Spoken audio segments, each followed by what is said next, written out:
สบายดีทุกคน ตอนนี้อุ่นใจอยู่ที่บ้านจานเนื้อเดี๋ยวสำหรับวิดีโอนี้อุ่นใจจะพาไปเบิ่งวิธีการปั้นหม้อปั้นให้เนาะอันนี้จะเป็นศูนย์ปั้นให้พี่น้องคำว่าบ้านจานเนาะก็จะมีบ้านจานเนื้อจานเต้าแต่ว่าอันนี้เป็นบ้านจานเนื้อไปเบิ่งว่ามีคนเฮ็ดเวียกบ่เงียบเลยพี่น้องจุดนี้ก็จะเป็นศูนย์ที่ว่าเพิ่นปั้นหมอปั้นให้นี่แหละแต่ว่าบ่เห็นคนบ่แน่ใจว่าเพิ่นพักเที่ยงบ่ก็สิประมาณนี้เบิ่งโอ้ให้หน่วยนี้ใหญ่เลยพี่น้องปกติแล้วเพิ่นก็จะปั้นแบบนี้เนาะหลังจากปั้นแบบนี้แล้วก็จะเอาตากให้มันแห้งก่อนจะเอาลงไปเผาหรือว่าเอาไปจีนั่นเองไปเบิ่งว่าบอนเพิ่น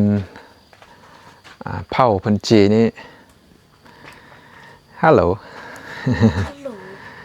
เจ้าไปซื้อหมดคือว่าเงียบสงบดีปกติจะมีนักท่องเที่ยวมาเที่ยวมาชมไล่อยู่อันนี้ก็เป็นบอนเตาเผาเตาจี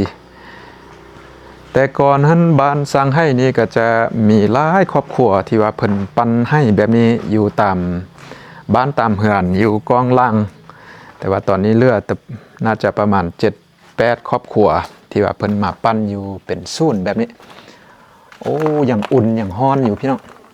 ยังฮ้อนอยู่ปลายังให้ยังเต็มอยู่ไหนนี่ยังฮ้อนอยู่เนาะเบิ่งเอาเข้าไปเบิ่งอยู่ไหนหน่อยนึง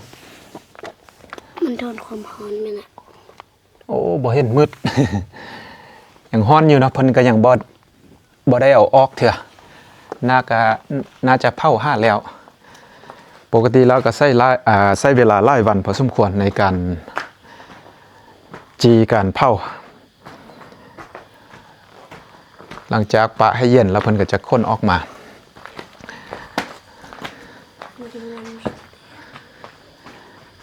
ก็จะมีเตาใหญ่เมื่อกี้นี่เป็นเตาใหญ่แล้วก็มีเตาน้อยแบบนี้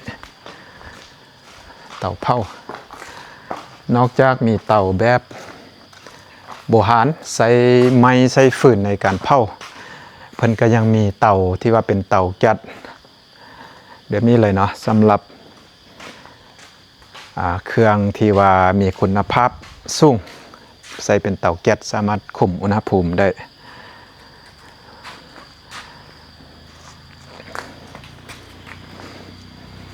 เป็นศูนย์ใหญ่พอสมควร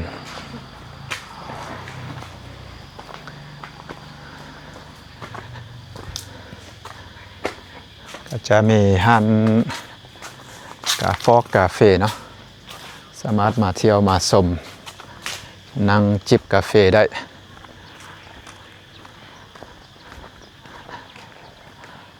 กองขี้ดินที่ว่าเพิ่นเอามาปั้นหม้อปั้นให้นอกจากมีให้มีหม้อใหญ่ๆแล้วก็มีแบบนี้เป็นเครื่องปั้นดินเผาแบบว่าจะเป็นหม้อเป็นให้เป็นสัตว์ต่างๆสามารถซื้อเป็นเครื่องข้องที่ระลึกได้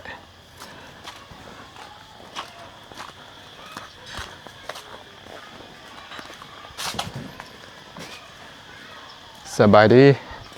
มื้อนี้คือว่าเงียบบ่มีคนโอ้มีคนเสียบ่โอเคเนื่องจากว่ามื้อนี้มีคนเสียอยู่ในบ้านก็เลยว่าบ่มีไผเฮ็ดเวียกเนาะพี่น้องถล่มบ้านหมอให้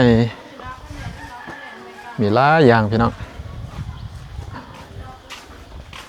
อันนี้ก็จะเป็นตังดินเผาโคมไฟ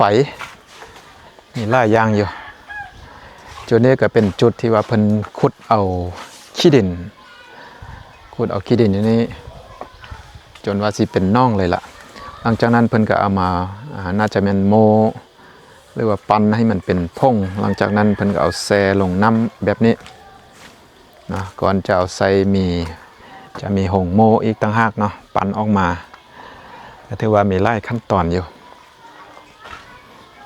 เสียดายบ่มาบ่ทึกมือพี่น้อง มื้อนี้บ่มีคนเฮ็ดเวียกเป็นขลำบ้านเนาะ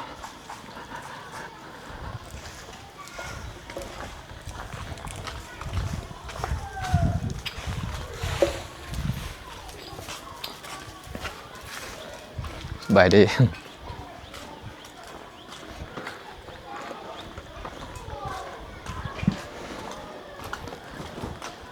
จุดนี้ก็เป็นอีกจุดที่ว่าเป็นศูนย์ปั้นมีหลายบอนอันนี้ก็จะใส่แบบเครื่องปั้นแบบอย่างเป็นแบบโบราณเนาะแบบปั้นมือเอามือปั้นแบบนี้ฉะนั้นเวลาปั้นนี่ต้องสองคนนะซอยกันจะปั้นแบบนี้เลยต้องได้เอามือปั้นเอาแล้วเพิ่นก็ยังมีเป็นเครื่องที่ว่าปั่นด้วยไฟฟ้า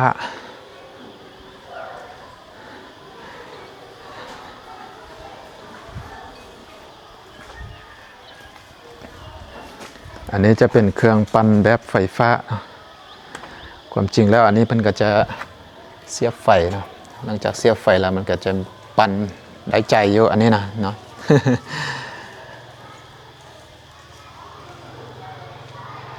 สำหรับหม้อให้ต่างๆอยู่นี่ก็อย่างบ่ได้เผาบ่ได้จี้เถอะนะเอาตากหล่อท่าเผาหล่อท่าเอาเข้าเตาแต่ว่าบางอันก็ยังบ่แห้งเถอะอันนี้ถือว่าเป็นให้ย้ายๆเลยสูงสมควรเนาะ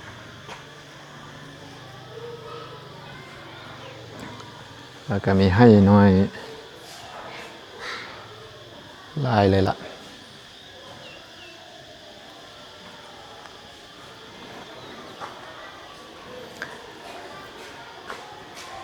ก็สิประมาณนี้เนาะเงียบสงบบ่มีคนเฮ็ดเวียกปกติแล้วก็จะคึกคืนรวมทั้งนักท่องเที่ยวต่างๆก็จะมาเที่ยวมาชมอยู่บ้านแห่งนี้แล้วก็มาเบิ่งวิถีชีวิตการปั้นหม้อปั้นให้อยู่บ้านจานเนื้อแห่งนี้ส่วนว่าบ้านแห่งนี้ก็อยู่เมืองจอมเพชรเนาะข้ามออกจากนครหลวงของบางก็ต้องได้ข้ามแม่น้ำคลองข้ามท่าบักมาบ้านเสียงแมนหลังจากนั้นก็ขี่รถมาประมาณ15 นาทีบ่ฮอดบ่จากท่าบักมาเพราะว่าก็บ่ได้ไกลนะน่าจะประมาณ 4-5 กิโลเมตรนี่แหละพี่น้องโอเคพี่น้องก็สิประมาณนี้สำหรับวิดีโอนี้อุ่นใจก็สิขอจบไว้เพียงสำนี้ก่อนพี่น้องเจอกันคลิปต่อไปสำหรับคลิปนี้ขอละทานผู้ชมไปสำนี้พี่น้อง